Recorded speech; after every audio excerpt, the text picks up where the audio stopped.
ಈಗ ಹೆಂಗೆ ಸರ್ ಹೋಗೋದು? ಹಿಂಗಿಂದ ಹೋಗಿ ಇದಾದ್ಮೇಲೆ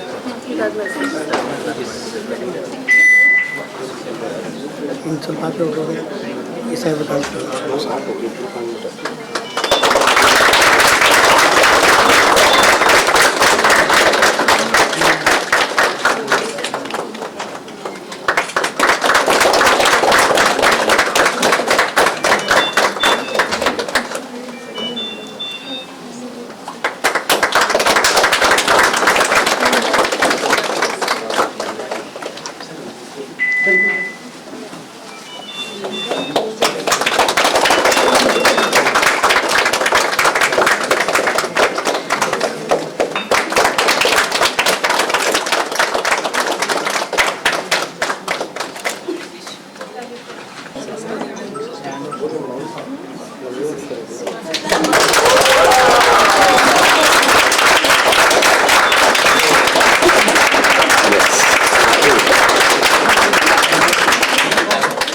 ಬಿಡಿಸಿ ಮೇಡಮ್. ಓಕೆ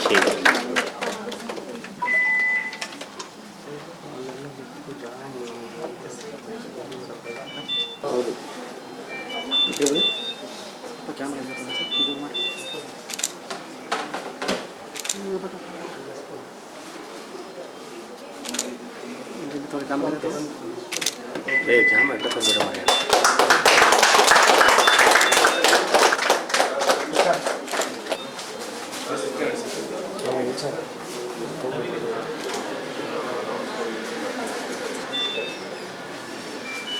ಅಂದರೆ 60 hertz, 40 80 ಆ ಥರ. Now it is almost standard 40 80 fluence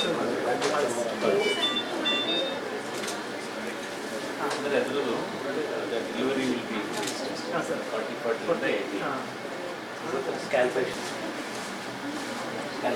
just show it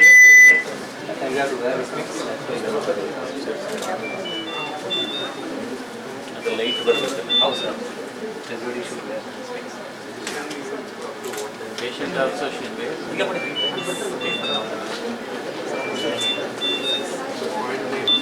first we have to calibrate it then our cathedral also ನಾವು we have done 4 years back.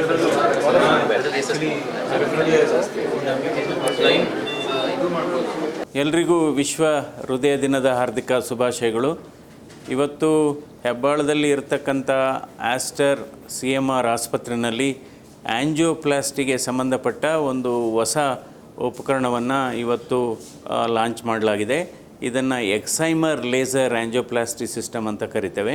ಯಾಕೆಂದರೆ ರಕ್ತನಾಳದಲ್ಲಿ ಬ್ಲಾಕೇಜ್ ಜೊತೆ ಕೆಲವರಿಗೆ ಅಟ್ಲೀಸ್ಟ್ ಒಂದು 30% ರೋಗಿಗಳಲ್ಲಿ ಈ ಬ್ಲಾಕೇಜ್ ಜೊತೆ ತುಂಬ ಕ್ಯಾಲ್ಶಿಯಂ ಅಂತ ಇರುತ್ತೆ, ತುಂಬ ಹಾರ್ಡ್ ಇರುತ್ತೆ ರಕ್ತನಾಳ. ಅದರ ಜೊತೆ ಇನ್ನು ಕೆಲವರಿಗೆ ಬ್ಲಡ್ ಕ್ಲಾಟ್ ಕೂಡ ಇರುತ್ತೆ. ಅದರಿಂದ ಇಂಥ ರಕ್ತನಾಳಗಳಿಗೆ ಆಂಜಿಯೋಪ್ಲಾಸ್ಟಿ ಮಾಡಬೇಕಾದ್ರೆ ಸಿಂಪಲ್ಲಾಗಿ ಬಲೂನು ಆಂಜಿಯೋಪ್ಲಾಸ್ಟಿ ವರ್ಕೌಟ್ ಆಗೋದಿಲ್ಲ. ಸೊ ಅದರಿಂದ ಈ ಎಕ್ಸೈಮರ್ ಲೇಸರ್ ಸಿಸ್ಟಮಿಂದ ಈ ಲೇಸರ್ ಎನರ್ಜಿಯನ್ನು ನಾವು ಅದಕ್ಕೆ ಅಳವಡಿಸಿದಾಗ, ಈ ಕೆಥೆಟರ್ ಅಳವಡಿಸಿದಾಗ ರಕ್ತನಾಳ ಮೃದು ಆಗುತ್ತೆ, ಕ್ಯಾಲ್ಶಿಯಂ ಡಿಪಾಸಿಷನ್ ಎಲ್ಲ ವೇಪರೈಸ್ ಆಗುತ್ತೆ, ಆವಿ ಆಗುತ್ತೆ ಅಂತ ಹೇಳ್ತೀವಲ್ಲ, ಕ್ಯಾಲ್ಶಿಯಂ ಡಿಪಾಸಿಟ್ ಆವಿ ಆಗುತ್ತೆ. ಅದೇ ರೀತಿ ಎಪ್ಪುಗಟ್ಟಿದ ರಕ್ತ ಕೂಡ ಆವಿ ಆಗುತ್ತೆ. ನಂತರ ಉತ್ತಮವಾದಂಥ ಆಂಜಿಯೋಪ್ಲಾಸ್ಟಿ ಸ್ಟಂಟ್ ಚಿಕಿತ್ಸೆಯನ್ನು ನಾವು ಒದಗಿಸ್ಬೋದು. ಸೊ ಇಂಥ ಉಪಕರಣ ಕರ್ನಾಟಕದಲ್ಲಿ ಪ್ರಪ್ರಥಮ ಬಾರಿಗೆ ಆಸ್ಟರ್ CMR ಆಸ್ಪತ್ರೆಯಲ್ಲಿ ಬಂದಿರೋದು ರೋಗಿಗಳಿಗೆ ಉಪಯುಕ್ತ ಆಗಲಿದೆ. ವಯಸ್ಸಿನವರಿಗೆ ಹೃದಯಾಘಾತ ಆಗ್ತಿದೆ ಹೊರತು ಚಿಕ್ಕ ಮಕ್ಕಳಿಗಿಲ್ಲ. 2 ವರ್ಷ 3 ವರ್ಷ 6 ತಿಂಗಳು ಮಕ್ಕಳಿಗೆ ಆ ಕಾಯಿಲೆಗಳೇ ಬೇರೆ. ಅದನ್ನು ನಾವು ಹೃದಯಾಘಾತ ಅಂತ ನಾವು ಅದಕ್ಕೆ ಕನ್ಫ್ಯೂಸ್ ಮಾಡ್ಕೋಬಾರ್ದು. ಬಟ್ ಅದರಲ್ಲೂ ಕೂಡ ಇವತ್ತು ಭಾರತ ದೇಶದಲ್ಲಿ 30% ಹೃದಯಾಘಾತಗಳು 40 ವರ್ಷಕ್ಕಿಂತ ಚಿಕ್ಕವರಲ್ಲಿ ಆಗ್ತಾಯಿದೆ, ಮಧುಮಕ್ಕಳಲ್ಲಿ ಆಗ್ತಾಯಿದೆ ಮತ್ತು ಕಾಲೇಜ್ ವಿದ್ಯಾರ್ಥಿಗಳಲ್ಲಿ ಆಗ್ತಾಯಿದೆ. ಸೊ ಅದರಿಂದ ಇದಕ್ಕೆ ಹಲವಾರು ಕಾರಣ ಇದೆ.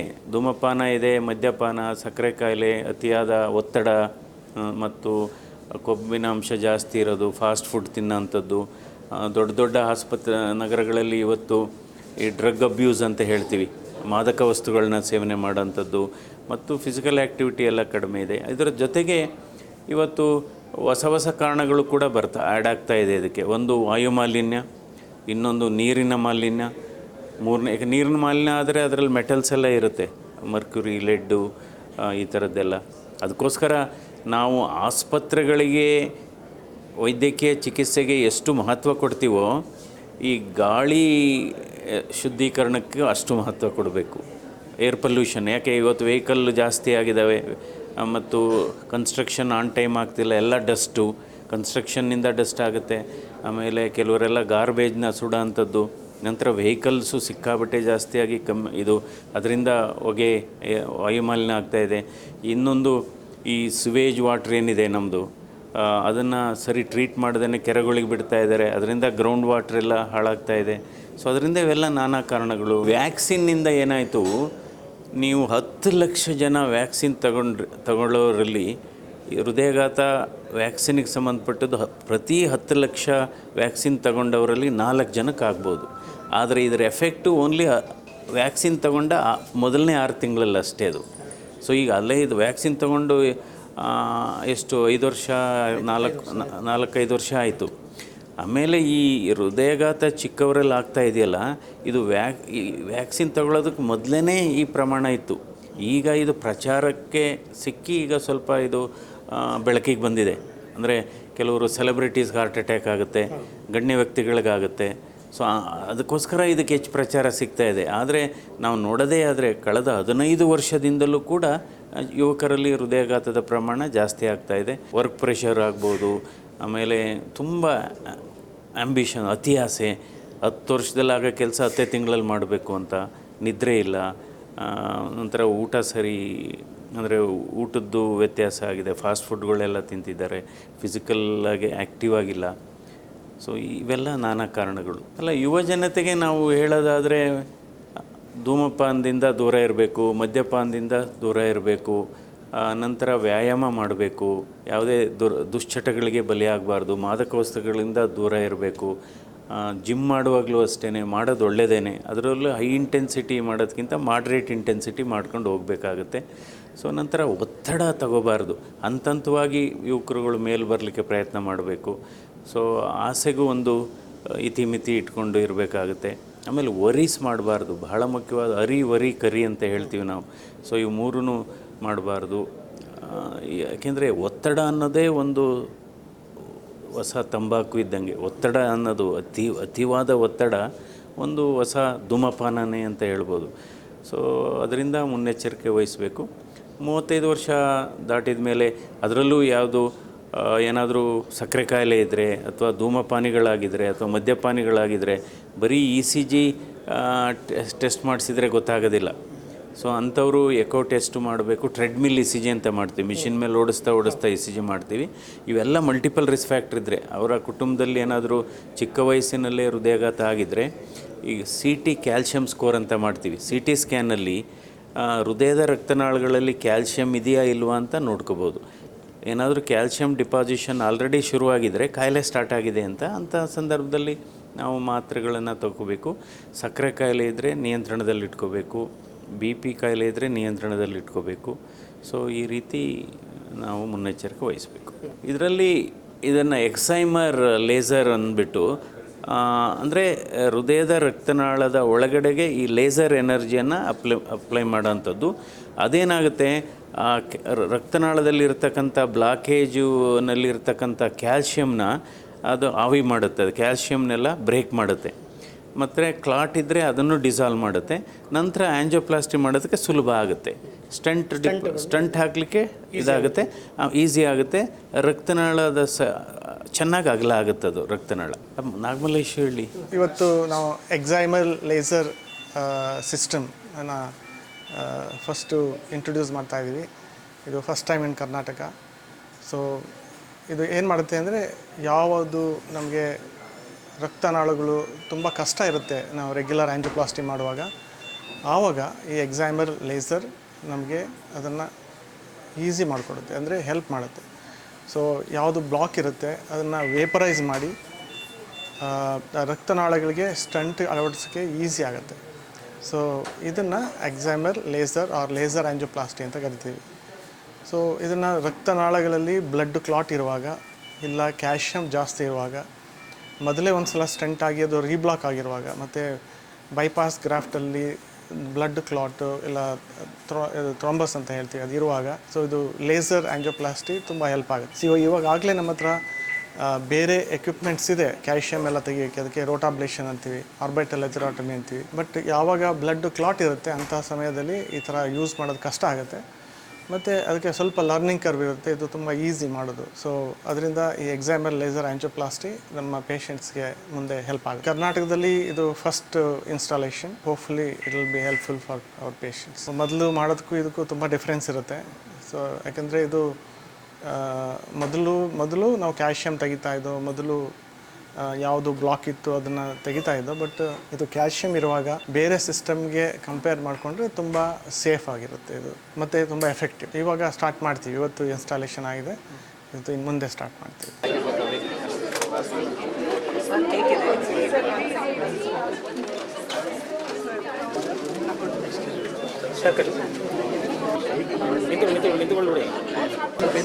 ಸ್ವಲ್ಪ ಜಾಗ ಬಿಡಿ, ಹಿಂದೆ ಬನ್ನಿ. All videographer. See, we are celebrating World Art Day by cutting a cake. Is it correct?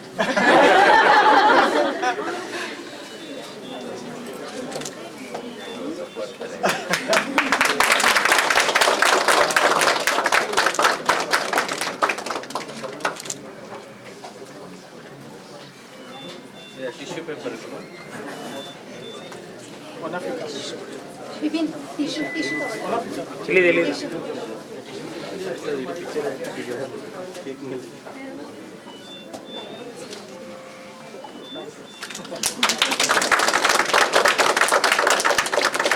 Photo sir. Sir, ನೀವು ಸ್ವಲ್ಪ ಅದನ್ನು ಸರಿ ಏನು?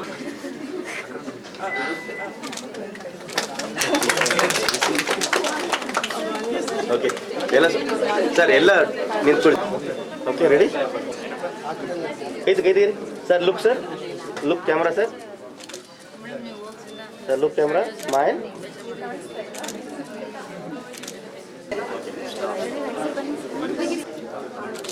ಇಲ್ಲಿ ನೋಡಿ ಕ್ಯಾಮ್ರಾ ನೋಡಿ.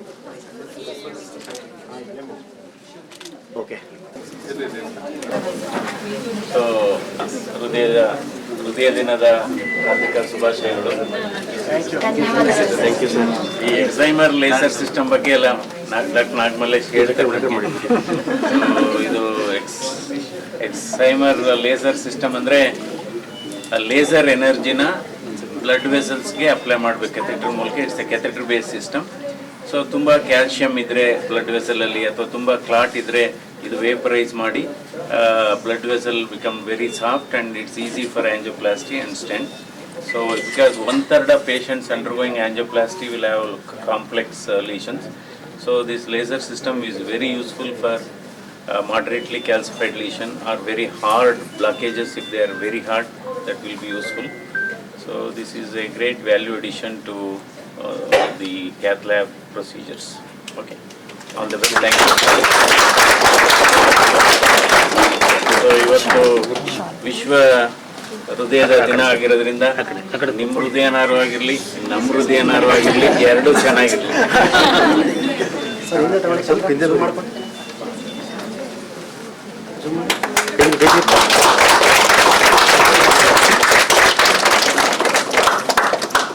ಸರಿ ನೋಡಿ ಸರ್ ಈ ಕಡೆ.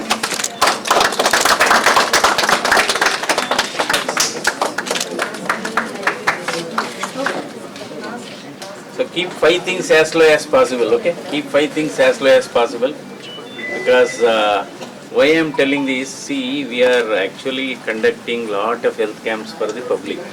Now time has come, you have to conduct health camps for the doctors and nurses and hospital staff, because hospital staff today is under tremendous stress. Stress levels for the hospital staff, doctor, nurses, technician is 5 times more than the general public. So we have to annually conduct health camp for the hospital staff only, and at least make sure that they all undergo an annual checkup once a year, and the administrator should take note of it. Otherwise, don't give increment.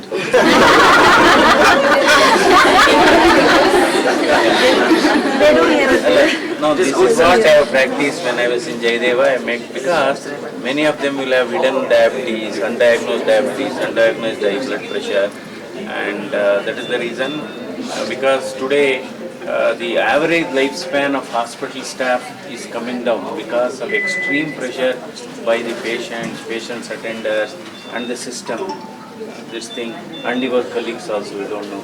So sometimes, so keep 5 things as low as possible. One is blood pressure, second is blood sugar, third is cholesterol, fourth is your body weight and waist circumference, fifth is over ambition.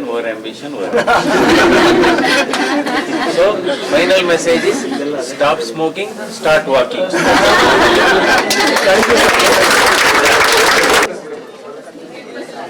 My son Yes, sir, we all have their own.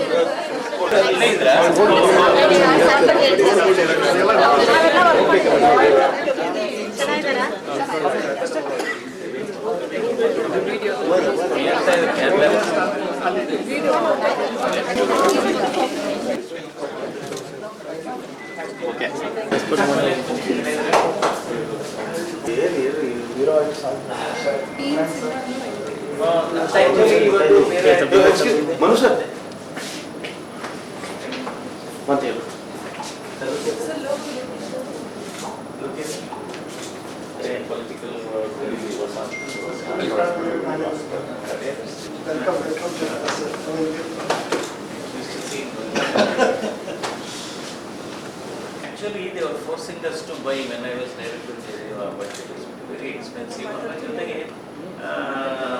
Only few cases can be done, but it can be. It will have.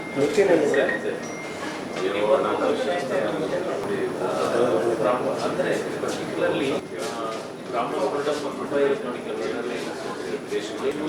price is rate based, but expanded.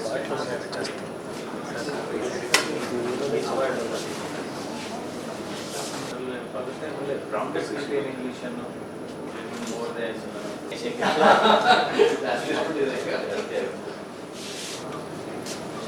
cath lab ಯಾವುದು Philips ಅಥವಾ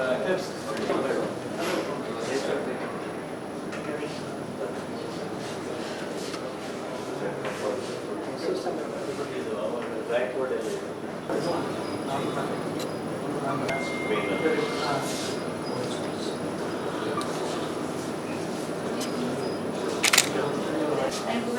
we keep seeing public next lecture, and I was under the impression